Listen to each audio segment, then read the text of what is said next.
Charles Munger interview, take one. Take one.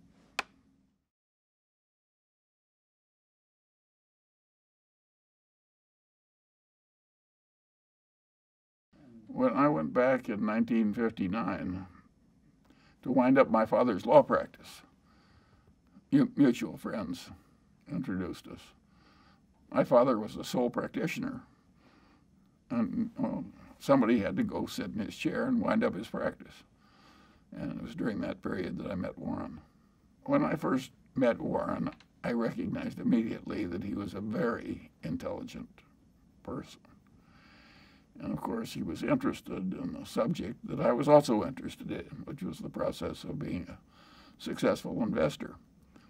And we have a sort of similar senses of humor.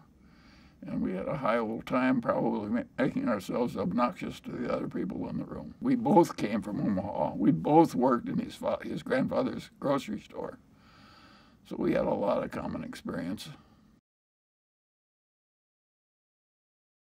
Well, there's a big correlation between success in life and an early start. And Warren had a passion for doing well competitively in getting money as a little tiny child. And he just kept it. And now you add a very high IQ and a lot of energy, and he got a flying start. Well, he was an old Graham Newman follower, and he'd made a lot of money buying thinly traded securities that were incredibly cheap statistically. And with small amounts of money, which is what he's working with, he could find enough of those to earn pretty high returns on capital year after year after year.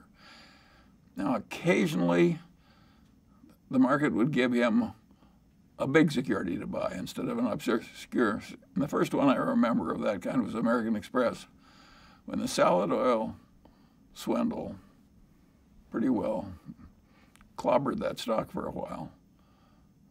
Warren went around, did a lot of research, and decided that it was a minor blip. The market was wrong and he was right. So he bought a big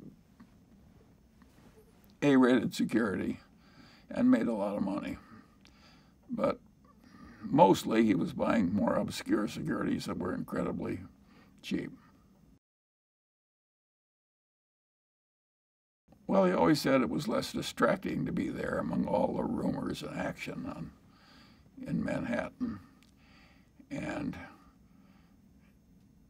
I would say he was making most of his money in a very solitary fashion, just by sifting a lot of data and thinking a lot. And he could do that as well in Omaha as he could in Wall Street, in fact, better. I've never known anybody in a long life who liked criticism. Zero. So I'm sure Warren didn't like criticism. He taught a course on investments at the University of Omaha. And in that course, he criticized certain common practice in the over-the-counter securities market, where securities firm often met an old lady in church and then sold her stock in a utility with a 5% markup that was sort of hidden. And Warren thought, well, that was dirty and cheating and inelegant. And of course, when he talked that way in his university course, some of the people who were doing it hated him. And so he got private criticism. People tried to keep him out of clubs and stuff like that. If he'd bought it in his partnership, which he owed more of, he would have made a lot more money. And as it worked out, he made billions and billions of dollars for a bunch of people he didn't even know. But I don't think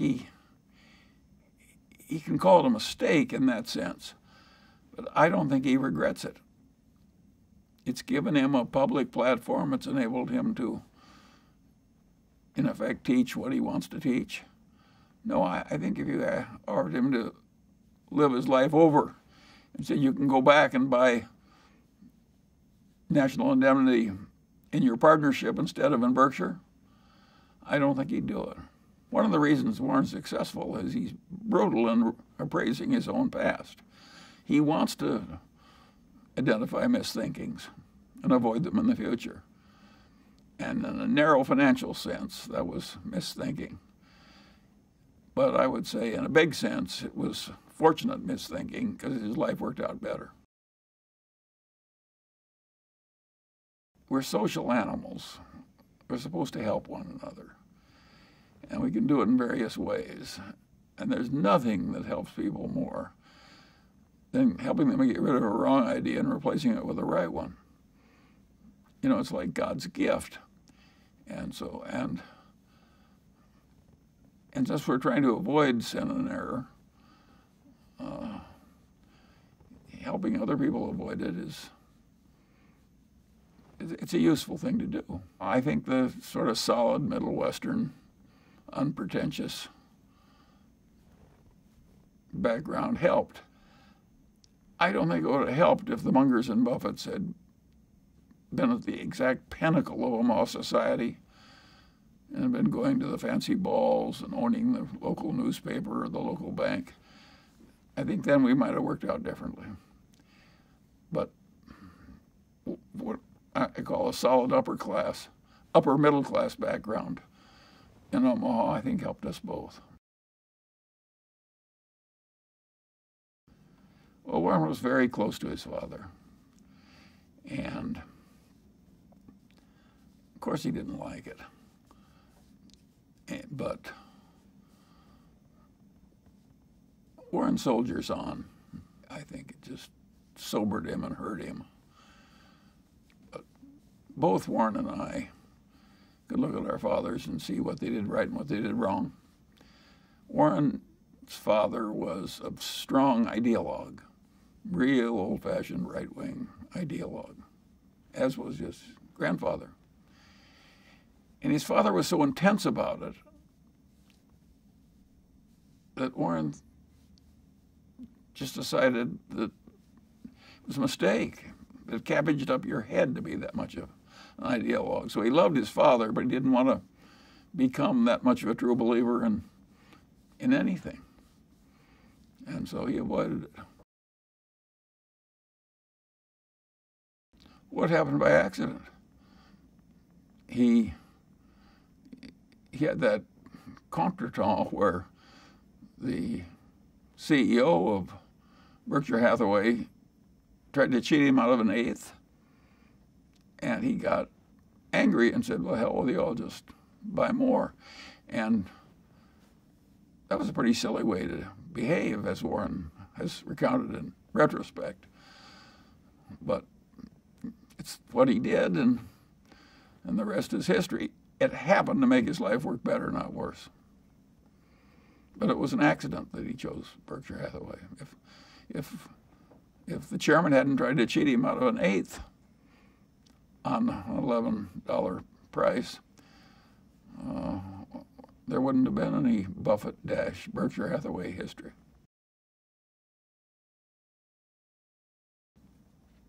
Well, he'd made so much money for so long doing what he'd been taught by Ben Graham, which is to buy these very cheap stocks. And if they were cheap enough, he didn't care if it was a lousy company and a lousy management. He knew he was going to make money anyway just because of the cheapness. And I always knew that would be self-limiting. That would only be available for a while and then it would go away. And that it would be easier to make money by getting into the great businesses that either had a great manager or were businesses where a fool could run and still prosper. And so I don't think I did anything but maybe cause Warren to go where he was going to go anyway a little faster. I don't think I changed him. I think he would have been there anyway. There was more potential for the long pole in getting in the good companies. We both wanted them cheap, but cheap, good companies was the field that we shifted to. And of course, that was really important when we started to buy whole companies. We never had an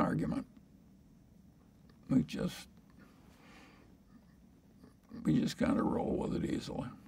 We never had a fight. But suppose Warren doesn't want to do something that I would have done.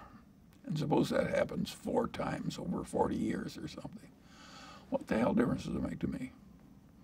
Why should I fuss over that? And also, suppose one of us makes a mistake that the other wouldn't have made. And that happens 4 or 5 times. Why should anybody care? Net, the record is working out fine. Yeah, we believe you. You should go at life with a certain amount of equanimity and rationality. He made millions and millions of dollars value investing in lousy companies that he bought very cheaply. Besides, it's unpleasant to watch lousy companies you don't like. It's much more fun to watch somebody you like and admire succeeding than watching some jerk kind of half mismanage some company that's very cheap. It's a better life. It's the reason we don't short stocks. Even if we could make a lot of money doing it, I don't think either one of us would bother. We'd find it unpleasant. You're crazy if you're rich to deliberately go out and do a lot of unpleasant things you don't have to. Well, that was the most useful idea that Ben Graham ever had. Have the mindset of somebody that was buying into a business planning to hold for the long pole, and use that mindset when thinking of stocks. And neither one of us have ever departed from that one.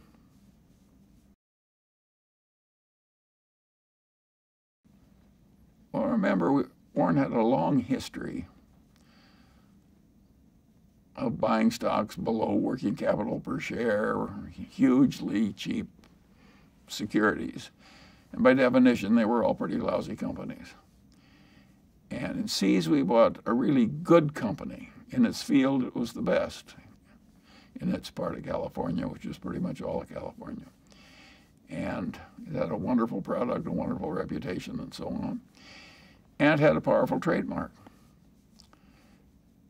and a good culture.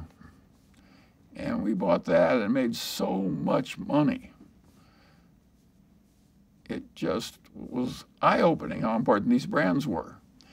I don't think that Warren would have made all the money that Berkshire made in Coca-Cola if he hadn't bought Seas. He learned. The record of Berkshire Hathaway and the record of Warren Buffett is a record based on continuous learning. If he hadn't kept learning from every experience, the record would not be as good. He learned from Seas that he should buy Coca-Cola. You really can understand the power of a brand more when you buy something very cheaply and you're starting getting 300% per annum on your investment in cash. That draws your attention. A brand can be very important. Well, what really makes it work is the business school term is durable competitive advantage, which is a pretty good term. You really want an advantage that, nourished without overwhelming skill, will keep working for you for a long, long time. You want to avoid a business which is just so brutally competitive that nobody does well over the long pole. We've bought some businesses that looked pretty good to us that turned out to be pretty bad. We have a few of them still around, but luckily they're small. We sell them if they present problems we just can't solve. But if they just turn out to be a little mediocre, we hold them. We're not going to play gin rummy with the people that are part of our lives. He was just like me. He didn't improve much at all for decades. We were pretty good, but not really good. And then he really started working at it and working with somebody who was a world champion. And he is really quite good now, whereas I have stayed the same. Well, we found out what had happened because we were on the board. And that's another example of a mistake that finally worked out pretty well. We never should have bought into Salomon. It was too much trouble, it was too much danger, it was too much involvement, and Warren would have probably made more, even though the investment finally worked out well. It caused a lot of agony, and Warren would have made more money some other way, better. So it was another mistake that worked out well. But the crisis, once we were on the board, the company could have gone under. It was a very serious, exciting crisis with crucial meetings. And if Nick Brady, the Secretary of the Treasury, hadn't relented on a key point, Salomon might have gone under. And he went with Warren because he trusted him, and it saved Salomon. It shows how having a good reputation is really helpful in life. The interesting thing about that is Nick Brady's family had owned stock in Berkshire when it was a textile company. And he, when he was at the Harvard Business School, determined it was a lousy business, and he had his branch of the family sell out. The other branch of the family stayed, and the guy got to like Warren when he came on the board, and he was kind of a stubborn New Englander. And he held all his shares in this lousy, failing business. And of course, he became enormously rich. Whereas Nick Brady, who made the correct decision to get out of a lousy business, watched his relative who knew less and hadn't gone to business school and so on, made this great fortune. Life is full of little ironies like that one. I don't think it bothers Nick Brady. He's a pretty mature fellow. But it was one of those crazy quirks of life. Well, if you start with a bunch of lousy businesses, which is what we started with, but we're going to wring a fair amount of cash out of those businesses. So basically, we started out with cash and ended up buying a bunch of businesses, including insurance companies, and drove Berkshire without really issuing much stock to anybody, from virtually nothing into hundreds of billions of dollars of market cap. Nobody else has a record like that. There's some great conglomerates, General Electric, United Technologies, Honeywell, but nobody has a record like that. If you're in a big bureaucracy, it can't change. It's just too hard. So you may say, well, I'd like to operate that way with no overhead and just a few people at headquarters and quick decisions that are good. But they're locked into a procedure like the Army or Navy with lots of meetings and people. And they just can't get to where we are from where they are. And they know that. And so they just shrug their shoulders. If some people can do way better than I do by that method, why, God bless them. I don't envy them because I can't follow them. Well, I think the modern Berkshire is pretty much all a reflection of Warren. The businesses that he started with are gone. Most of them died under him. And so he's created Berkshire with nothing but a small bit of starting money. Well, we used to have just 30 people in a cafeteria, and now we have this huge public spectacle. But I think it's helped the company. The big spectacle meetings. It's helped the teaching part of Warren's personality. I think it's been very good for us. Remember, Warren used to volunteer as a teacher at the University of Omaha. He likes a certain amount of this. He would hate doing it all the time. No, I think Warren has his life just the way he wants it, including the annual meeting. Celebration is part of making a group of people work well together. It's a celebration. Well, he came out of a private partnership where people he knew were trusting him a lot when he was obscure. And he had his relatives in the partnership, and they were not rich. So he always had a good stewardship idea, and he just, as it got bigger, started treating everybody else the way he treated his relatives. That is a very good idea. I have a name for it. I call it extended Confucianism. It's a very good idea to extend your Confucianism, certainly to suppliers and customers and so on. It's so powerful.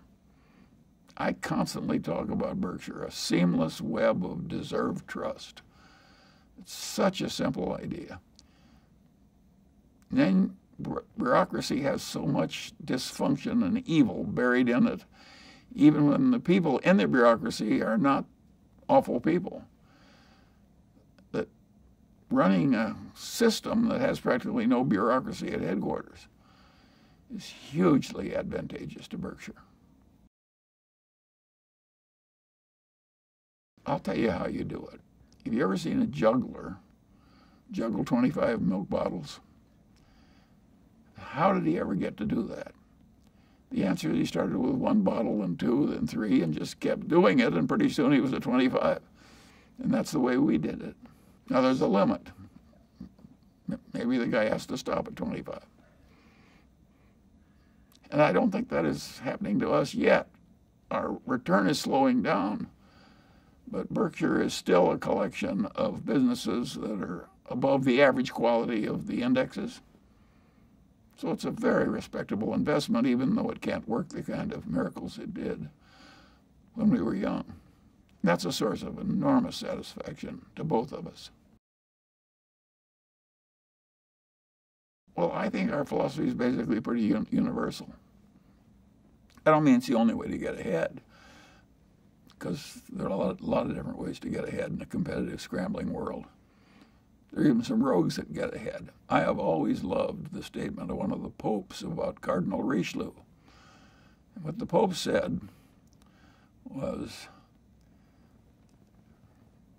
if there is a God, Cardinal Richelieu has much to answer for.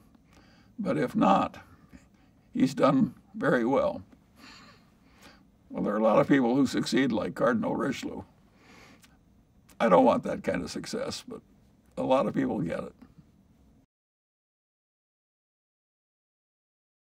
Well, we both love the investment game. It enables you to think about a whole lot of intertwined things. And you get to watch a lot of people who are fabulously good at doing something, who are your partners. That is very pleasant. It's a lot like being on a winning football team or something. And of course, the looking for new things is a lot like hunting and fishing. So we have a way of living that has both more pleasure and more achievement in it. So why wouldn't we like it? Nobody wins the game. We're all dead in the end. You just you just surf along for a little while, and then you lose. He likes to win at bridge. He likes to win at business. Now, he doesn't like to win at all costs. He wants to win by playing by the rules and all that. But yes, Warren likes to win.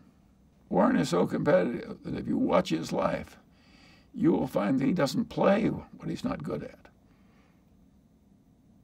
When he got old enough so he couldn't play good golf, he quit. And he would do the same thing if his bridge skills went way down.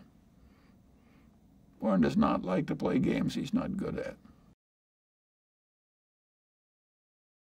Well, Warren has a streak of sympathy for people who are unfairly treated and get bad outcomes. It's not like he spends a lot of time with such people on a one-to-one basis, but he feels a sort of obligation to vote and help in a way that will be good for a lot of people that are way less fortunate than he is. He's more so than I am. I'm more philosophical about the inequalities of the world, and I wouldn't waste a lot of time trying to fix something that the world has had for so long. but Warren likes to vote to try and fix it. He has more of it than other members of his family. I worked for his grandfather. It was not what drove his grandfather. And no, I would say that Warren has, I give Susie some credit for that. Susie was a wonderful mate for Warren in all those early years and did him a world of good. Unconditional love and good company and loyal, just all the nice things. And Susie had all these sympathies. I give her credit for some of that in Warren. Well, you got to remember one key fact. We both of us know that we've done better by having ethics. Well, do you deserve credit for doing something you know is going to work better for you? I don't want to take too much credit since I know clearly that it helps me instead of hurts me. So I think the people who are ethical, when they know it's going to hurt them, deserve credit than people like me and Warren who know all along that the ethics is going to help us in the end. I think partly we both like it intrinsically, so I don't think we're doing it just because it works better. But we know it works better, and so what's our real motivation? I don't think people know their own motivations. I don't think I know mine. All I know is I end up there. I know I don't deserve as much credit for it as somebody who does it when it hurts him, because I'm doing it when I know it's going to help me net over the long pole. Well, he thought it was a good business run by good people. It's exactly what we like. And I think there was a little tinge of nostalgia. It's a sort of a Middle Western company. The Burlington Railroad was very important in Omaha, always. And the Union Pacific is headquartered in Omaha. And Warren had always been an electric train fanatic when he was young, and I had electric trains. No, I think there was a little bit of nostalgia in it, too. He's always looking for foreign investments. But what he's found mostly is United States investments. And, yeah, it has to be a pleasure for somebody raised in Omaha to buy the Burlington Northern Railroad. It built the whole country. It changed the whole world, the railroads. We all remember them. There was a time we used them instead of airplanes. I can remember that time. And I can remember the trips on the old Pullman cars. No, we both liked it. But we wouldn't have bought it if the numbers hadn't been good. By and large, it's all been pretty pleasant, and we've had ups and downs. I have never heard Warren complain about a downdraft. I've never heard him indicate that he regards the world as being unfair to him, even when Susie died, which really shook him up for quite a while even. But he never complained. He never thought the world was being unfair when they took her away. Some people just naturally complain, and other people are just naturally put their head down and sail through it, soldier through it. Warren and I believe in soldiering through without too much fuss. I have the theory that the dumbest thing you can do in life is to ever feel like a victim. And any politician that makes people feel like victims, I automatically dislike. I never saw any good to come of feeling like a victim. Even if you are a victim, I think it's a mistake.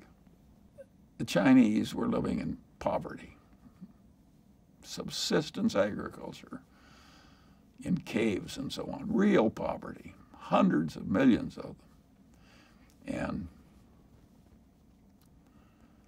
they worked their way out of poverty. And look at them now.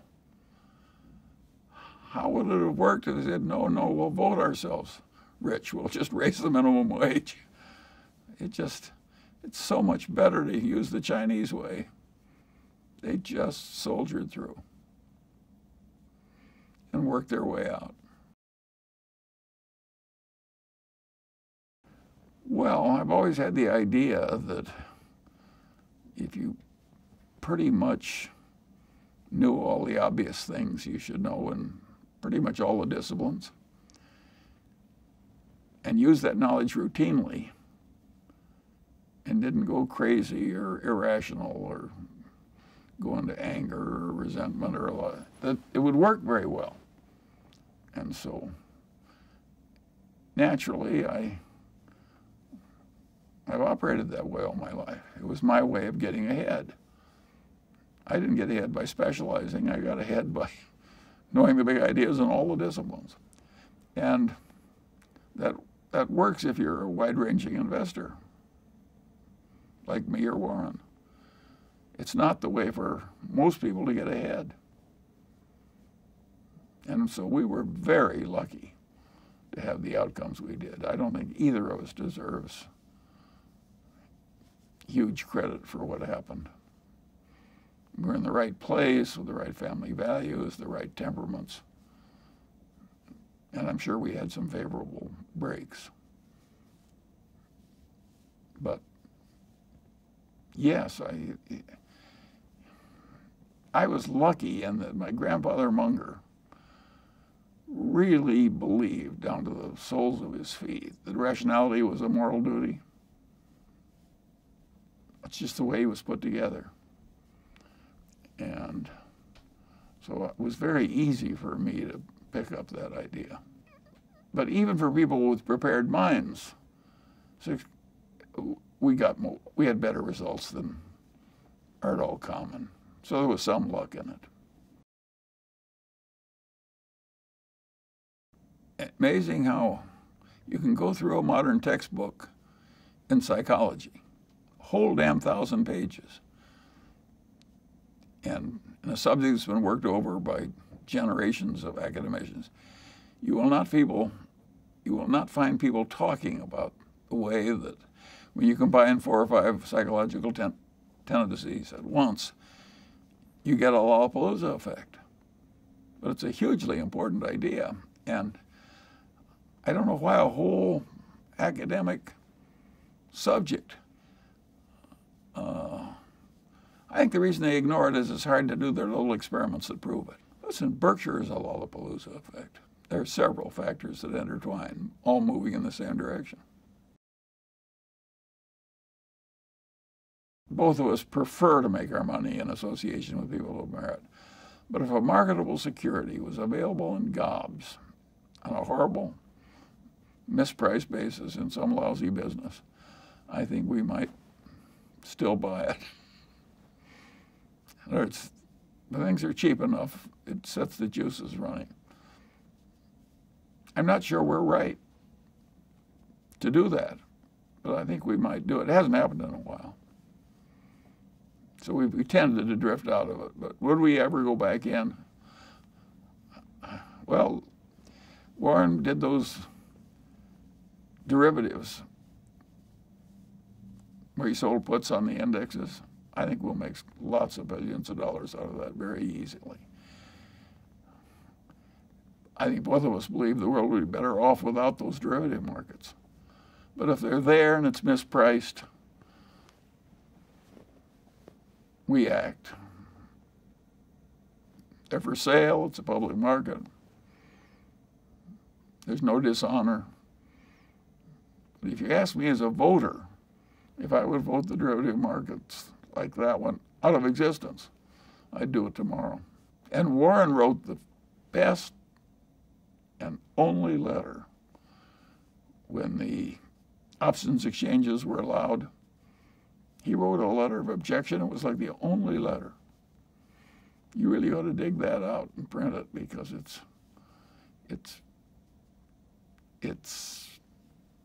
he was so right.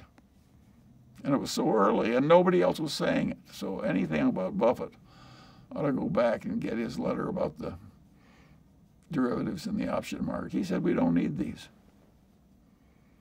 And even when 2007 came, nobody dug it up and played it up big. But you can do it. You probably should.